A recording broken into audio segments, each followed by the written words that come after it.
Assalamualaikum warahmatullahi wabarakatuh. Kami dari kelompok 3 akan membahas tentang etika bisnis yang dilarang. Adapun anggota kami yang pertama, Nore Sarayanti, Muhammad Takdir Faresa, Ainun Rahim, dan Andi Muhammad Farham. Jadi, tahukah kalian apakah bisnis itu dan bagaimana maksud dari etika bisnis itu? Bisnis adalah serangkaian usaha yang dilakukan individu atau kelompok dengan menawarkan barang dan jasa untuk mendapatkan keuntungan atau laba. Arti bisnis juga bisa didefinisikan sebagai menyediakan barang dan jasa guna kelancaran sistem perekonomian.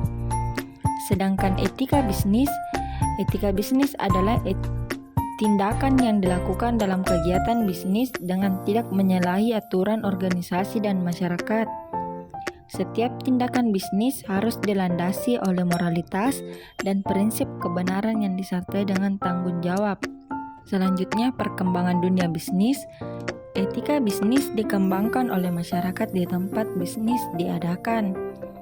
Tujuan penerapan etika bisnis adalah memudahkan pencapaian tujuan bisnis. Etika bisnis dilaksanakan dengan menggunakan metode yang diterima oleh logika dan bersifat estetika. Etika bisnis dalam suatu perusahaan dapat membentuk nilai, norma, dan perilaku karyawan serta pimpinan dalam membangun hubungan adil, sehat dengan pelanggan atau mitra kerja, pemegang saham, dan masyarakat. Pun jual beli yang terlarang. Yang pertama, buy najshi.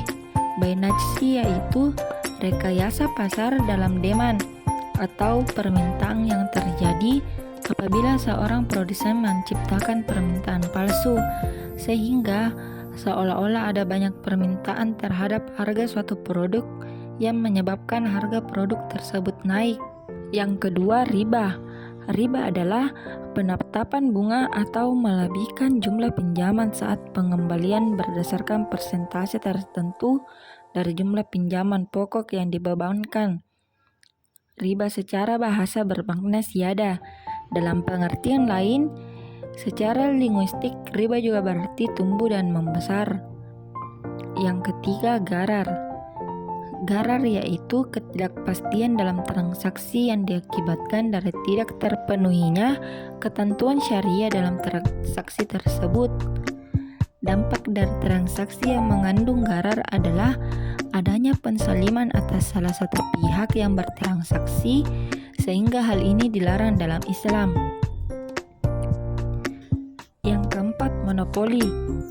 Pasar monopoli adalah suatu bentuk pasar di mana sebuah penjual tunggal menguasai pasar atau monopolis, berkuasa untuk menentukan harga dan tidak punya barang sejenis yang hampir sama.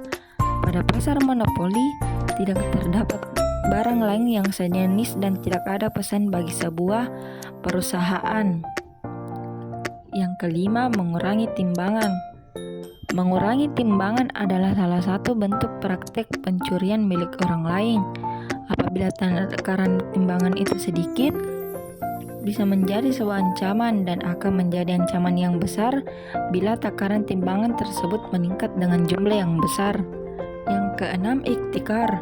Iktikar atau dalam istilah syarah lebih dikenal dengan sebutan penimbunan barang atau suatu tindakan menyimpan harta, manfaat, atau jasa dan enggan menjual dan memberikannya kepada orang lain yang mengakibatkan melonjaknya secara drastis.